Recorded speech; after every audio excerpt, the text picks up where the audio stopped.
Hey guys, today I'm just going to be looking at this Panasonic Blu-ray player. It's a SA-BTT755. It's not just a Blu-ray player, it's sort of a home theatre sound system, so it's got an amplifier built in for 5.1 sound. It's got some other cool features. It's 3D Blu-ray compatible. It's got a SD card reader, USB, iPod dock. So it's it would have been fully optioned back then. It seems to be compatible with pretty much every format you can think of too, including DivX, which is kind of cool. DTS HD. So the problem with this one is it's not powering up. The power seems to come up for a very short period and then it's turning off. So maybe it's protecting itself, or maybe there's just an issue with the power supply section. So that's what we're going to have a look at. I'll give you a bit of a demo if we turn it on. You can see it's trying, but it does flash up with a bit of an error. Maybe it's easier to see like that.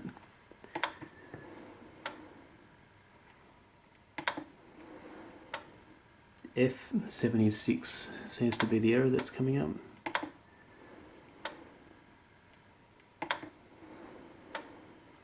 And going by how the display is flashing, it does look power supply related.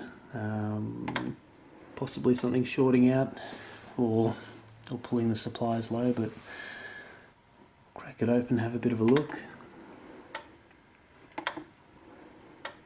So F76.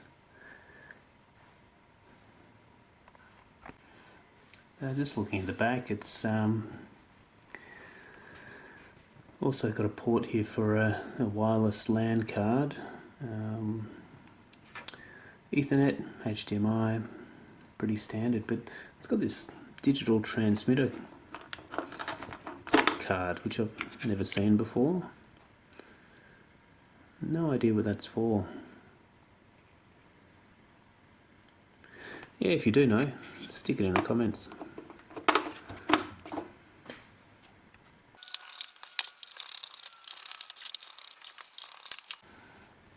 Now I found the cover's actually quite difficult to get off. You can sort of get to this point, but then it's jammed in. If you stick your head in there and have a look, you'll see these black plastic tabs sort of make it a bit difficult to get out. So you just got to, I found just pushing in here, you've got to eventually massage it out.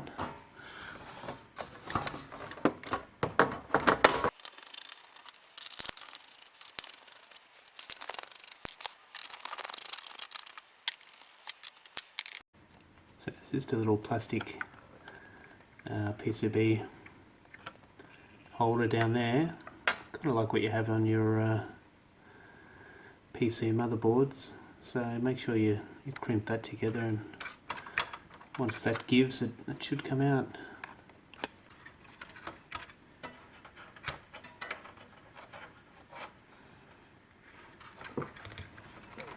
So I'm just going to remove the power board altogether. We'll have a closer look at it. But from what I've read, there's a few electrolytic caps that seem to cause problems. And look, electrolytic caps are pretty typical to dry up and cause all sorts of issues. But there's the main 400 volt cap here, which seems to dry out. Others have experienced problems with that one. This one looks okay. It doesn't really look to be bulging, but we can pull that out and have a look. You have to be extra careful with capacitors that are rated at that sort of voltage. It's always worthwhile discharging them or making sure there's no voltage on them, because it's a absolutely lethal voltage. I mean, there's warnings all over here, shock hazard and things like that. So have to be extra careful. One of the caps that they talk about is a little 10 microfarad cap underneath. which is that one in there. That seems to dry out, and it doesn't surprise me because it's really right in the middle of that hot area. So of course the lifetime is going to be reduced on that cap. So I think we'll just systematically take a few of these caps out, measure them, and replace them if necessary, and put it together and see if that solves the issue.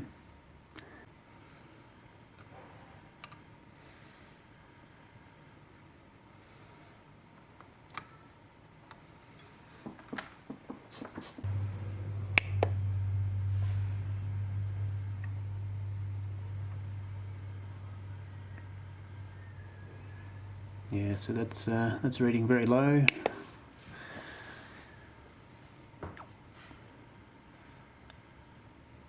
So it's only 3 microfarad,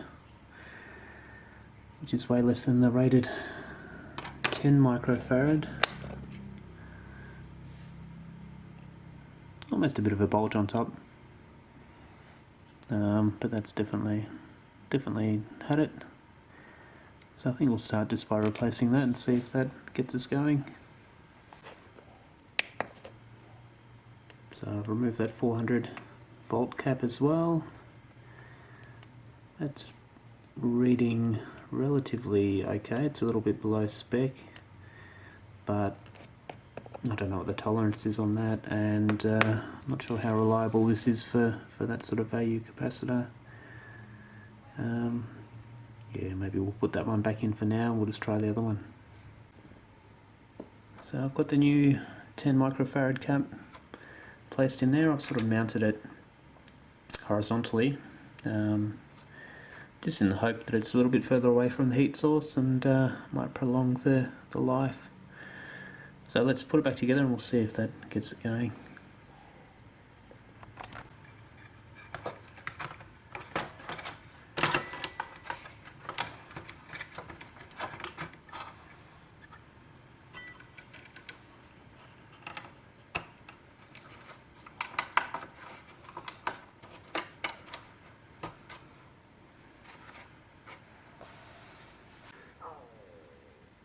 Okay, so let's see if that's fixed it.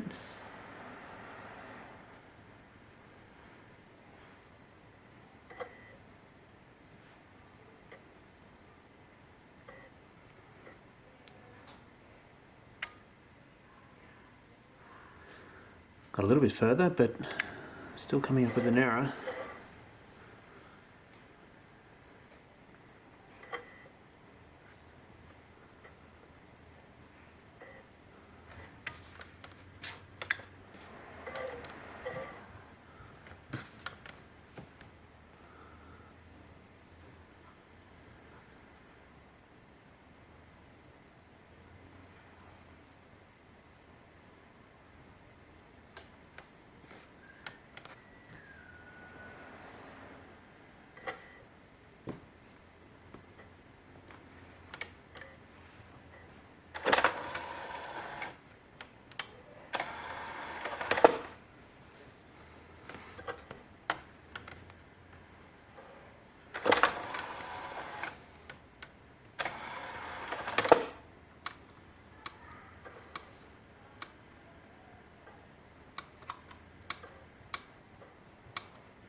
Seems to have got it going again. Maybe that first power up was just a bit of an artifact of I don't know. Maybe it stores those error codes or something like that.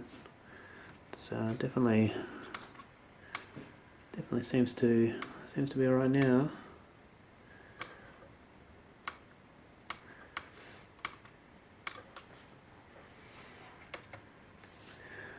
Cool. That's it. 10 cents worth of capacitors, got it going again. So yeah, look, I'll put it back together and give it back to its owner. Alright, cool. Let's leave it there. Thanks for watching. We'll catch you next time.